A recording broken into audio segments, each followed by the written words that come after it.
कैसा होगा अगर हम अतीत में समय यात्रा कर अपनी सारी गलतियों को सुधार सके? कैसा होगा अगर हम अतीत में समय यात्रा कर अपने पूर्वजों से मिल सके? कैसा होगा अगर हम अतीत में समय यात्रा कर पृथ्वी पे पहले जीवन को देख सके? दोस्तों, सबसे रोमांचक और विवादों में घिरा सवाल जो कि भौतिकी में है, वो है अतीत में समय यात्रा।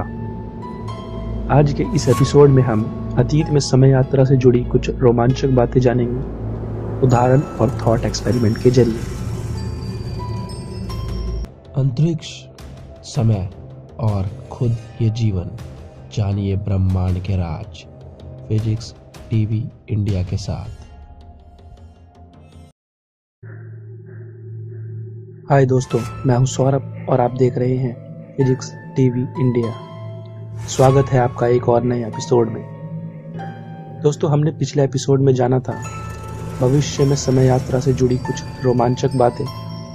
उस वीडियो को जरूर देख लीजिए, उसका लिंक आपको डिस्क्रिप्शन बॉक्स में मिल जाएगा। दोस्तों, सबसे बड़ा सवाल यह उठता है कि क्या हम अतीत में समय यात्रा कर सकते हैं? दोस्तों, इसको समझने के लिए हमें एक उदाहरण की आवश्यकता होगी। मान लीजिए कि आप किसी तरह समय में यात्रा कर अपने अतीत में जाते हैं और वहां पे अपनी हत्या कर देते हैं। तो दोस्तों, सोचिए कि वर्तमान में क्या आप जीवित होंगे? अगर आपकी हत्या पहले ही हो चुकी थी तो आपने इतने साल कैसे बिता दिए? दोस्तों, और एक उदाहरण लेते हैं। मान लीजिए कि आप अपने अतीत में जाते हैं और इस बार अपने माता पिता को कभी मिलने ही नहीं देते। तो सोचिए कि वर्तमान में क्या आप जीवित होंगे? ये दोनों ही कल्पना एक विरोधाभास को जन्म देती है, जो कि भौतिकी के नियमों को तोड़ती है। दोस्तों, इस उदाहरण से यह साबित होता है कि हम अतीत में समय यात्रा कभी नहीं कर पाएंगे। परंतु दोस्तों, मेरा कुछ और ही मानना है। मेरा यह मानना है कि हम अतीत में समय यात्रा कर सकते हैं।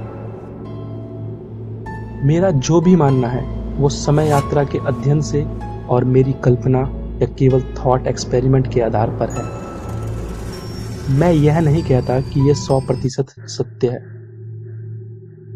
तो चलते हैं कल्पनाओं में। मेरी थ्योरी को समझने के लिए हमें पहले समय को समझना होगा और प्रकृति किस तरह काम करती है इसको भी समझना होगा। सबसे पहले हम समय को समझेंगे। समय एक वेरिएबल टर्म है, ना कि कांस्टेंट। मतलब समय अलग अलग परिस्थितियों में अलग अलग तरीके से काम करता है। इसको समझने के लिए हमें थ्योरी ऑफ रिलेटिविटी की आवश्यकता होगी। मान लीजिए कि दो व्यक्ति हैं, उनमें से एक कुछ गति से यात्रा कर रहा है और दूसरा केवल आराम से बैठा है। तो सोचिए कि समय क्या दोनों के लिए समांतर होगा? अगर आपका जवाब है हाँ, तो आप गलत हैं, क्योंकि थ्योरी ऑफ रिलेटिविटी के अनुसार समय गति वाले व्यक्ति का धीरे होगा। जी हाँ, धीरे होगा। तो आप सोच रहे होंगे कि हमें महसूस क्यों नहीं होता? आपको महसूस इसलिए नहीं होता क्योंकि समय का अंतर काफी कम है, यानी नेग्लिजिबल है। तो हमें इस उदाहरण से यह समझ आता है कि समय समांतर नहीं है बल्कि परिवर्तनशील है। इसको और बेहतर समझेंगे आने वाली वीडियोस में। दोस्तों, अब समझते हैं कि प्रकृति कैसे काम करती है। प्रकृति का सबसे बड़ा नियम है कि वो कभी अपने नियमों को तोड़ने नहीं देती। अगर इसके नियमों को तोड़ने की कोशिश कोई करता है तो वो अपनी सामग्री या इंग्रेडिएंट्स का इस्तेमाल करती है। उसके इंग्रेडिएंट्स है गति, स्पेस, समय आदि। दोस्तों, इसको और बेहतर समझते हैं एक उदाहरण के जरिए। कल्पना कीजिए एक ऐसे ट्रेन के बारे में जो प्रकाश की गति से चल रही है।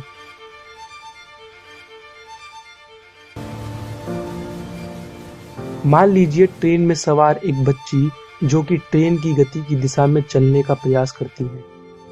तो क्या होगा?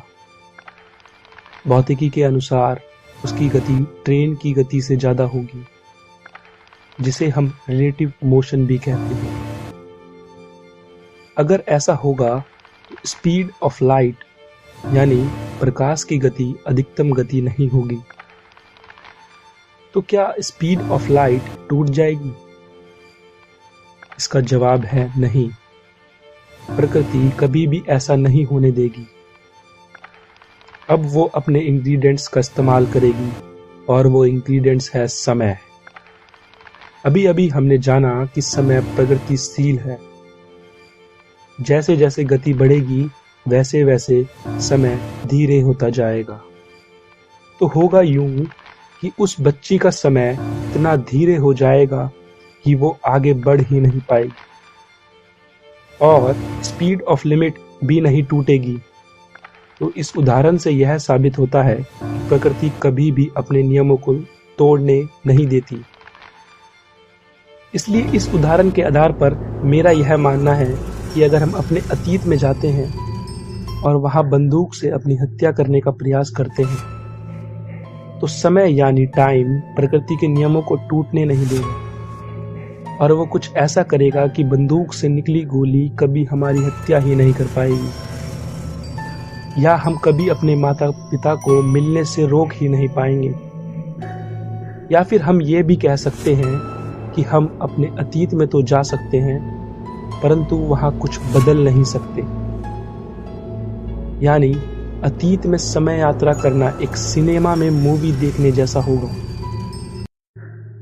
दोस्तों, ये कुछ उदाहरण और थॉट एक्सपेरिमेंट थे जिसके आधार पे हमने जाना कि अतीत में समय यात्रा करना शायद संभव हो।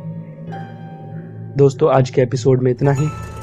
आने वाले एपिसोड में हम जानेंगे समय और ब्रह्मांड से जुड़ी कुछ रोमांचक बातें। तब तक के लिए अगर वीडियो पसंद आया हो तो लाइक कीजिए और अगर अतीत में समय यात्रा से जुड़ा कोई भी सवाल हो तो आप कमेंट बॉक्स में पूछ सकते हैं और जितना हो सके वीडियो को शेयर कीजिए। और दोस्तों, चैनल को सब्सक्राइब करना ना भूलें ताकि बिना किसी परेशानी के अंतरिक्ष, समय और ब्रह्मांड से जुड़े राज यूं ही जानते रहें। धन्यवाद आपका।